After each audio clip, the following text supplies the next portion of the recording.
She was hiding in the kitchen.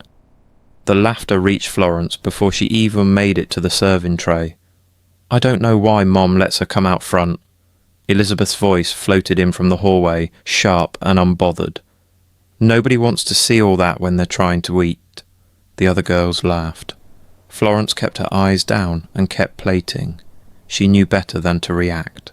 She had been the joke at enough of these events to know that reacting only made the story better for them. That's when the room shifted. 3 men in dark suits entered through the main doors, and the whole energy of the venue changed. Guests straightened. Staff moved faster. Even Aunt Kristen's voice went up half a pitch. Everyone in Atlanta's catering world knew the Barone group had come to town. The man at the front, tall, Italian, watching everything with eyes that didn't miss anything, moved through the crowd slowly, past the welcome table, past Kristen's smile, past Elizabeth's practiced laugh. He stopped at the kitchen pass-through window. His eyes found Florence. "Before we go any further, if you're new here, this is where black women who've been kept in the back finally get moved to the front. Subscribe and hit the bell so you never miss a story." Now let's get back to Florence and find out why Riccardo Barone just walked past every polished person in that room to stare at the one nobody was supposed to notice. Chapter 1. The kitchen was already at full heat by 6 o'clock. Florence moved through it the way she always did at events, fast, quiet, aware of every surface and every timer at once. Tons of guests upstairs, cocktail hour in 40 minutes. The petit fours still needed their final glaze, and the tasting plates for the VIP table weren't done.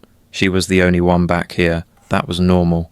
"Florence," Elizabeth appeared in the doorway, already dressed, already polished, champagne flute in hand. She looked at the trays on the counter.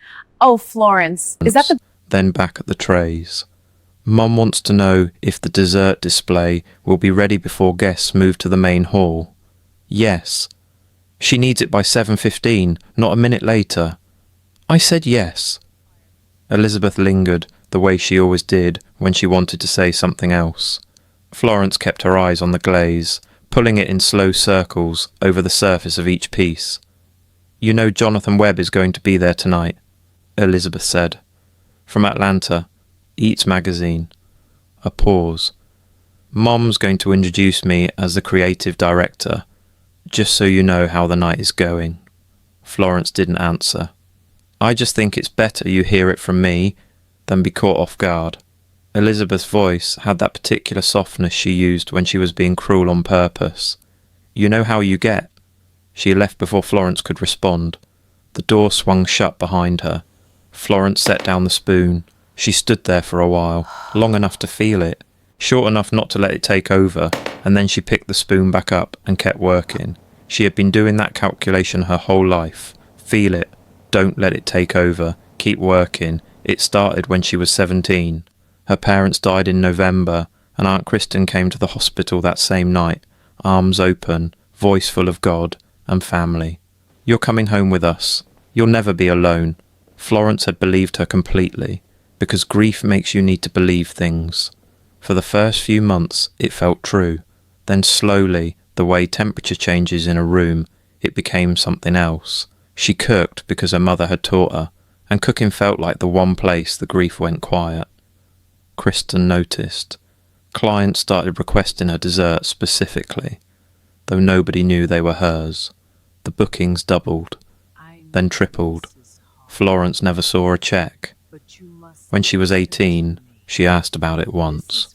Kristen had looked at her with those patient, tired eyes and said, "We feed you, Florence. We clothed you. We gave you a home when you had nothing left."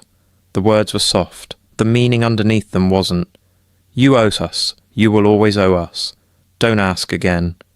And so she didn't ask again. The years stacked up the way they do when you're too tired and too trapped to count them. She learned every client preference, developed new recipes in her own time, filled notebook after notebook with ideas that ended up on Kristen's menus without her name attached to any of them. She watched Elizabeth build a social following on the back of Florence's food. She heard, It's a family recipe. So many times she almost forgot it had come from her hands first. And through all of it, Elizabeth's comments about her body ran like a low current in the background. Never loud enough to be called what they were. Just steady, just consistent. We need to be polished for the front of the house, Florence. Clients want a certain image. You have to understand. It's not personal, it's just the brand. Florence was a size 16. She had her mother's build, full through the hips, soft in the arms, the kind of figure that filled a room without trying. She had learned to make herself smaller in every way that wasn't physical, because that was the only part of herself she couldn't change to make them comfortable. She wasn't ashamed of her body, but she had spent enough years in this kitchen to know that Kristen and Elizabeth were. The timer went off and she was back in the kitchen. She pulled the final tray, checked each piece, adjusted one that had shifted slightly on the rack. Perfect. They were always perfect. That was the thing about Florence that no amount of cruelty had managed to touch. When she was in this kitchen, she was untouchable.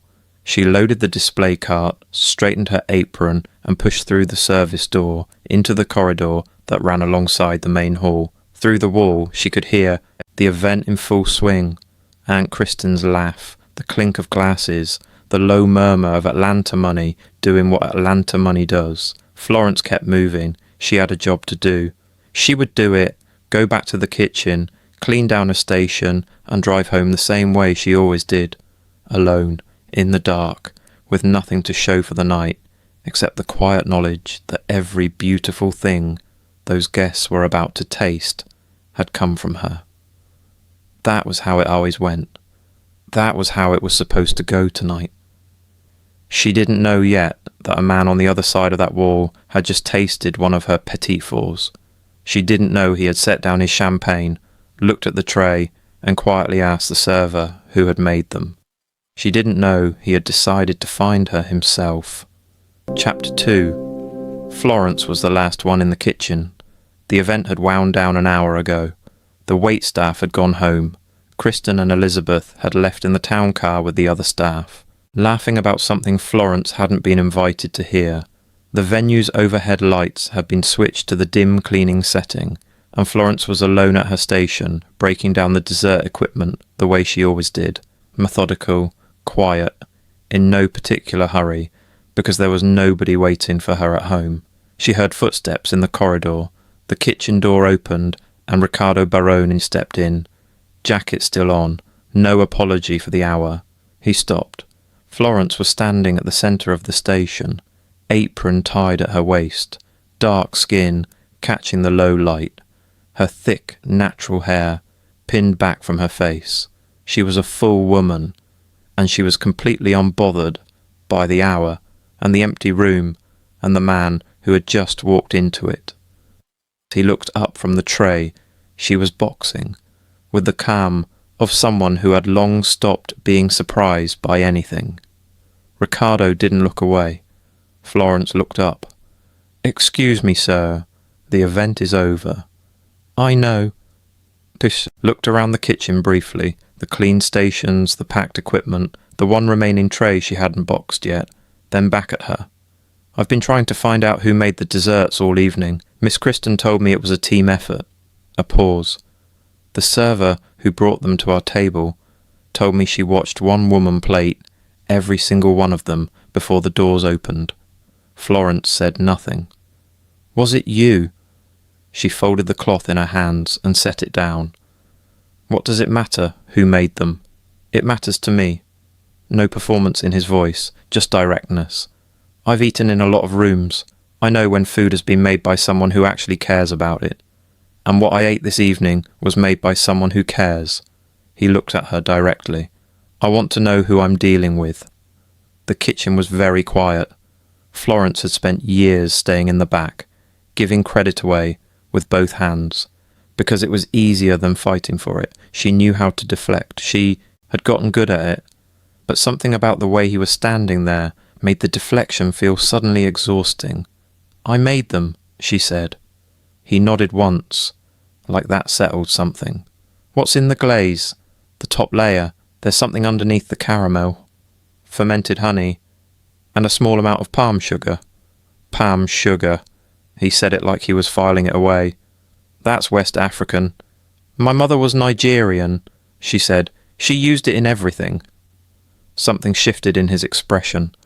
Not pity. She would have shut down immediately if it was pity.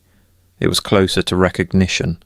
Food that comes from somewhere always tastes different from food that doesn't, he said. You can't manufacture that. Florence looked at him for a moment. Nobody had said anything like that to her about her cooking. Not in this kitchen, not in this family. She picked up the last tray and started boxing it. I need to finish closing down, she said. Of course. He placed a card on the counter beside her. I'm in Atlanta for the next 3 weeks, overseeing the hotel pre-launch. I'll be using Thompson Catering for several events. He paused. I'd like to speak with you directly about the food, not through Miss Kristen. Florence kept her eyes on the tray. But she runs the company. I understand that. His tone didn't change. I'm still asking to speak with you. She didn't answer. He didn't push. He said goodnight and left the same way he came. No fuss, no lingering. Florence stood in the empty kitchen, holding the card. She told herself it was a professional request, a client wanting to understand the product, nothing unusual about it. She put the card in her apron pocket and finished closing down. He came back the next day, and the day after that, always with a reason, a menu question, a dietary restriction for a VIP guest, a request to taste test something. Always legitimate enough that Aunt Kristen couldn't object without looking. Difficult in front of a client worth this much money. But he never stayed in the front room with Kristen's good linens and ghoul menu cards. He always ended up in the kitchen. Always pulled up the same stool at the end of Florence's station. Always asked questions that had nothing to do with client logistics and everything to do with the food itself. Kristen noticed. Florence could tell by the way her aunt's smile got tighter each time Riccardo bypassed the front of the house. Elizabeth noticed too. Florence caught her watching from the doorway one afternoon with that same unreadable expression, and this time Florence knew exactly what it was. Worry. For the first time in a long time, the Thompson women were worried about Florence. She wasn't sure yet what to do with that, but she felt it settled somewhere in her chest, like the first warm thing in a very cold room. One afternoon, midway through the second week, Riccardo watched her work and said almost to himself, in my family, the person who feeds people is the most important person in the room, not the host, not the money, the one who made the food. Florence kept her eyes on her work. That's not how it works here. No, he said quietly. I've noticed that. She glanced at him. He was already looking at her, steady, unhurried, like he had decided something and was simply waiting for her to catch up. Florence looked back at her station, but for the first time in longer than she could remember, she was thinking about what she actually wanted. Chapter 3. The word came on a Thursday morning. Riccardo's assistant called Thompson Catering to confirm that Francesca Barone, his mother, the head of the Barone family's European operations, would be arriving in Atlanta that weekend. She wanted to meet the team behind the hotel's culinary program before anything was finalized. Kristen spent the next 2 days preparing like it was a royal visit. New linens, fresh flowers, a printed presentation about Thompson Catering's 15 years in the Atlanta market, their celebrity clients, their awards. Elizabeth got a blowout. Florence made the food. Francesca Barone was a small woman who took up a large amount of room. She arrived at the venue in a cream blazer, silver hair pulled back clean, the kind of posture that came from decades of getting stuff done. She greeted Kristen with a polite handshake and Elizabeth with a brief smile, and then her eyes moved past both of them down the corridor toward the kitchen. The pastry chef, Riccardo, speaks highly. I'd like to meet her, she said. Kristen's smile didn't move. Of course. Florence, come on out. Florence came through the kitchen door, wiping her hands on her apron. She was mid-prep, a light dusting of flour on her forearm, her natural hair pinned back, her full figure moving through the doorway with the same quiet calm she carried everywhere. Francesca looked at her. It was a long look, slow, starting at Florence's face and moving downward in a way that wasn't rude enough to call out, but wasn't polite enough to ignore. Florence had been looked at like that before, sized up, assessed, found to be too much of something or not enough of something else. She kept her expression steady and her chin level. Then Francesca turned to Riccardo, who had been standing quietly near the window, and said something to him in a low voice. Whatever it was brief, measured, the kind of thing said carefully by someone who knew how to say difficult things carefully. Florence didn't understand the words, but she understood Francesca's eyes moving back to her curves as she said them. She understood the slight tilt of the older woman's head. She had been spoken about in rooms before. She knew the feeling of being the subject of a sentence that wasn't meant for her ears. Her jaw tightened. She looked at the floor for exactly 1 second. Then Riccardo spoke. No. His voice was quiet, but it landed in the room like something solid. He said it in English. Florence understood immediately that the switch was deliberate. Francesca looked at her son. Florence Daniels is the most talented chef I have encountered in this city, he said. He wasn't loud. He didn't perform it. He just said it the way he said everything, like it was a fact he had already confirmed and was simply reporting.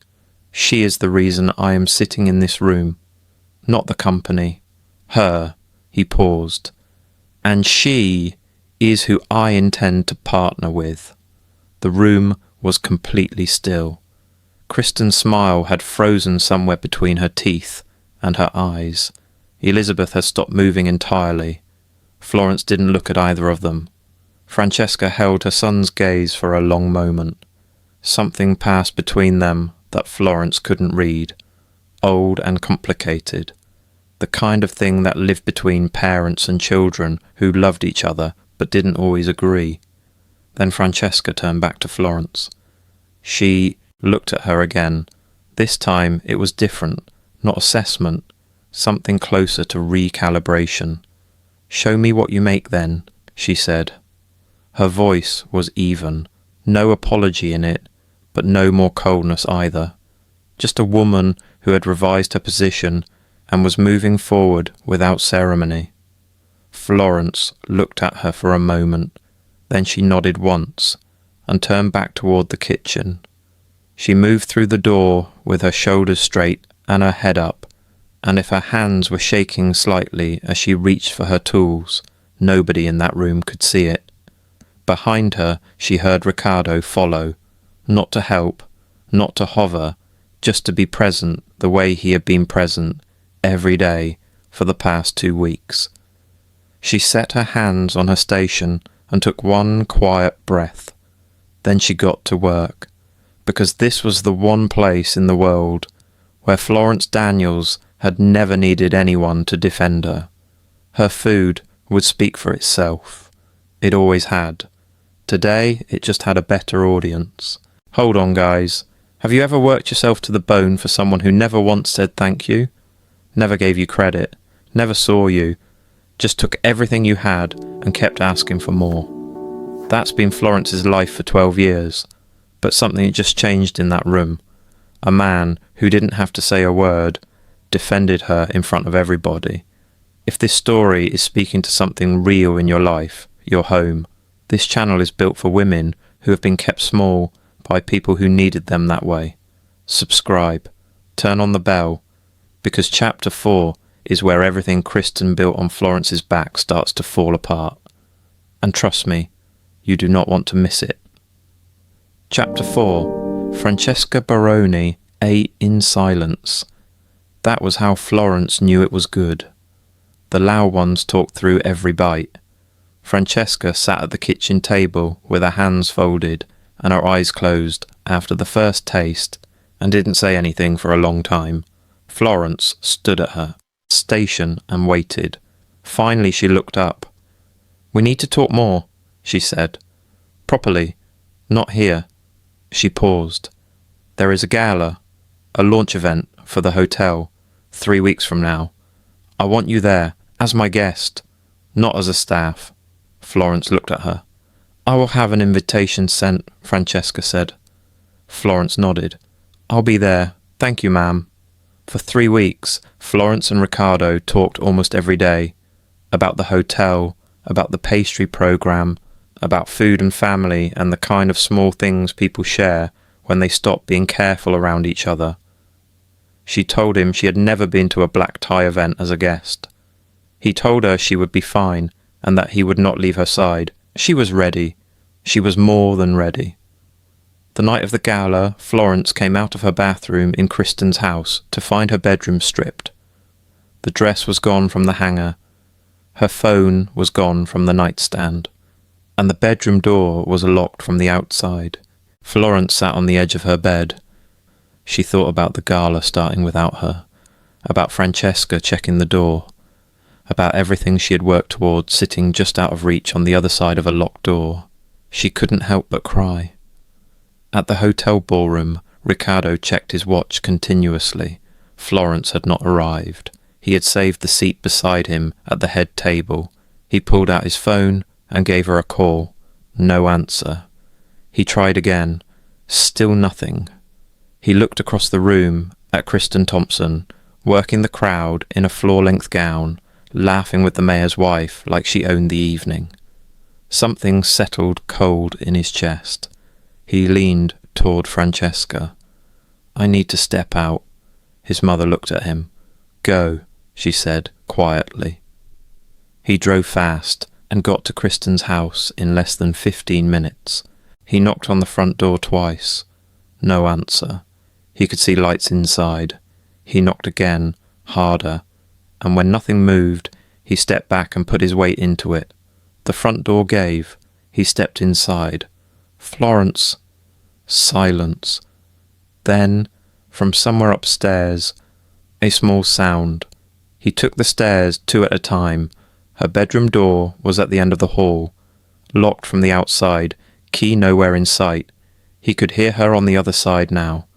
Riccardo, is that you? Her voice was close to the door. He didn't answer. He broke that door too. Florence was standing in the middle of the room in her bathrobe. She looked at him, and something in her expression cracked open for just a moment before she pulled it back together. He looked at the empty hanger on the closet rail. Stay here, he said. He went back downstairs and out the front door to the car. He was reaching into the back seat for his phone when he saw it, a flat white box, ribbon slightly creased, sitting exactly where he guessed his driver must have left it. Riccardo picked it up, turned it over in his hands. He had ordered it the day Francesca invited Florence to the gala. A gesture, nothing more. He had asked his driver to deliver it and then forgotten to confirm it had arrived. The driver had forgotten too. He stood beside the car in the dark, holding the box, and then he went back inside. Florence looked up when he came through the broken doorway. He set the box on the bed without explanation. She looked at it, then at him. Open it, he said. She pulled the ribbon and lifted the lid, and the dress inside was red. Deep, unapologetic red, fitted through the body with a soft drape at the waist. The kind of cut that didn't hide anything, and wasn't trying to. She touched the fabric, didn't speak. It was supposed to reach you last week, he said. My driver never delivered it. Thank God for that, right? Florence looked at the dress for a long moment and picked it up. Thank you so much, Riccardo. She gave him a quick peck on the cheeks. Give me a few minutes, she said. He waited downstairs. When she came down the stairs, Riccardo looked up from where he was standing in the hallway, and something in his expression went very still. Florence was a full woman in a deep red dress, gold bangles at her wrists, her dark hair falling soft around her face, her mahogany skin glowing. She walked down those stairs like she had always known she belonged somewhere better than a back kitchen. Maybe she always had. Ready, he said. I'm so ready, she said. When they walked through the hotel doors together 20 minutes later, the room shifted the way rooms do when something real enters them. Heads turned. Conversations paused. Kristen Thompson, standing near the bar, saw them first. The glass in her hand went still. Florence didn't look at her. She walked straight to the head table with her chin up and took the seat that had been waiting for her all evening. She was exactly where she was supposed to be. Chapter 5. Florence sat down at the head table and kept her eyes forward. She could feel the room on her, not all of it, but enough. The whispers that move through a crowd when something unexpected walks in. She reached for the water glass in front of her and took a slow sip and reminded herself to breathe. Across the room, Kristen had recovered her smile. Florence could see it from where she was sitting. That particular smile. The one that meant nothing was wrong and everything was fine, and nobody should look too closely. Elizabeth was beside her, leaning in, saying something low and fast. Kristen shook her head once. Then Kristen started moving toward the head table. Florence set her glass down, but before Christine reached her, Riccardo was already standing. The ballroom went quiet the way rooms go quiet when a man has made a decision and everyone can feel it. Before he says a word, conversations dropped off one by one, glasses lowered. By the time he reached for the microphone, Kristen had stopped walking. She stood in the middle of the room with nowhere to go. "Thank you all for being here tonight," Riccardo said. His voice was even, unhurried. The same voice he used in Florence's kitchen when he was about to say something that mattered. The Barone Group's Atlanta flagship represents something important to my family. We don't build hotels. We build homes for people who deserve to feel that the world was made for them. He paused. Which is why the partner we choose to represent our culinary program matters more than anything else we will announce tonight. The room waited. Riccardo reached down and opened the leather folder in front of him. For the past several months, I have been conducting due diligence on Thompson Catering. The company contracted to develop our dishes. He looked up briefly. During that process, my team uncovered something that could not be ignored. Kristen went very still. Every signature recipe in Thompson Catering's portfolio, every dish that built their reputation in this city over the past 12 years, was developed by one person, written in her hand, dated in her notebooks, belonging to her. He looked directly at Florence. Florence Daniels. The room stirred. My team has documentation. Recipe notebooks dating back over a decade with Miss Daniels' handwriting. Client feedback attributing specific dishes to a chef who was never named publicly. Financial records showing Miss Daniels received no compensation, no credit, and no ownership of the intellectual property she created. He closed the folder. What Thompson Catering built was built on stolen work. The silence that followed was the kind that presses against the walls. Kristen's mouth opened. Nothing came out.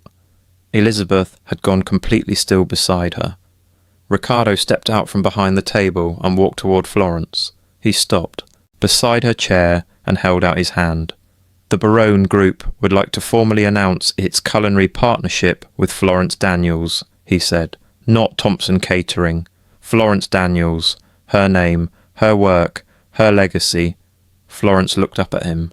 She thought about the first night he had walked into her kitchen, the stool he pulled up at her station, the notebook he had noticed without saying anything.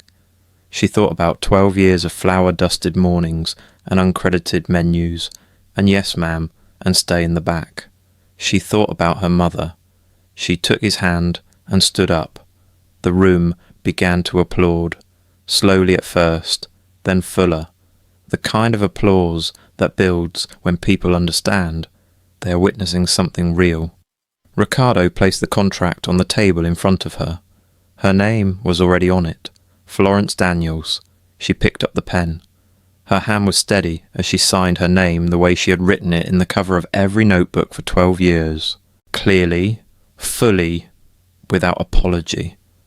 Across the room, Kristen stood alone in the middle of the ballroom floor, while Atlanta's elite looked on. Elizabeth had taken a step back. The mayor's wife had turned away. The city councilman Kristen had been laughing with an hour ago was suddenly very interested in his phone. There was nothing left to smile about. Francesca Barone appeared at Florence's side. She looked at the signed contract and then at Florence and gave one small, firm nod. The kind that means more than a speech. Florence nodded back. Riccardo leaned close. "How do you feel?" he said quietly.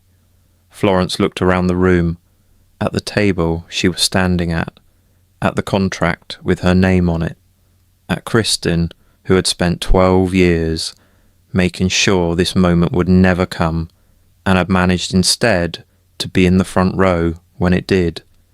"Like I'm on top of the world," Florence said. It was the truest thing she had said in years. Chapter 6. 4 months later, Florence Daniels' name was on a door, not hidden in a notebook, not whispered in a kitchen. On a door, glass and gold, facing a street in midtown Atlanta, above the entrance of a patisserie that smelled like burnt sugar and vanilla, and something her mother used to make on Sunday mornings a long time ago. Daniels, in clean gold letters. Hers. Thompson Catering had closed quietly 6 weeks after the gala. Not dramatically. No announcement. One morning the website was just gone. The social media pages went private, the phone number disconnected. Atlanta noticed the way Atlanta notices things, briefly, with mild interest, and then moved on. Kristen had called Florence once. Florence had looked at the name on the screen for a long moment, and then set the phone face down and gone back to her pastry dough. There was nothing left to say. The Barone Hotel's pastry program launched to a full house on a Thursday evening in March.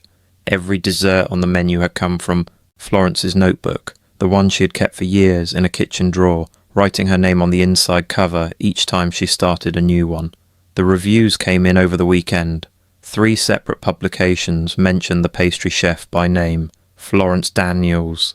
She read each one sitting at her new kitchen counter in her own apartment, the one she had moved into the month after the gala, the first place that had ever been fully hers, and she allowed herself to feel it completely. No bracing, no waiting for something to go wrong, just the feeling of a thing being right. As a patisserie had been Riccardo's suggestion and her decision. He had mentioned it once, casually, during one of their evening calls. The ones that had started as business and somewhere along the way had stopped being just business. He said the Midtown location had been sitting vacant for months, good foot traffic, good bones. He knew the landlord. Florence had gone to see it on a Tuesday afternoon, alone. She had stood in the empty space for a long time. She had measured the kitchen with her arms. She had looked at the windows and thought about how the morning light would fall. She called him on the way home. "I want it," she said. "Then it's yours," he said. It was that simple. With Riccardo, things had a way of being that simple, not because he made everything easy, but because he never made the things that mattered complicated. That was how she had fallen for him. Not in one moment, in 100 small ones.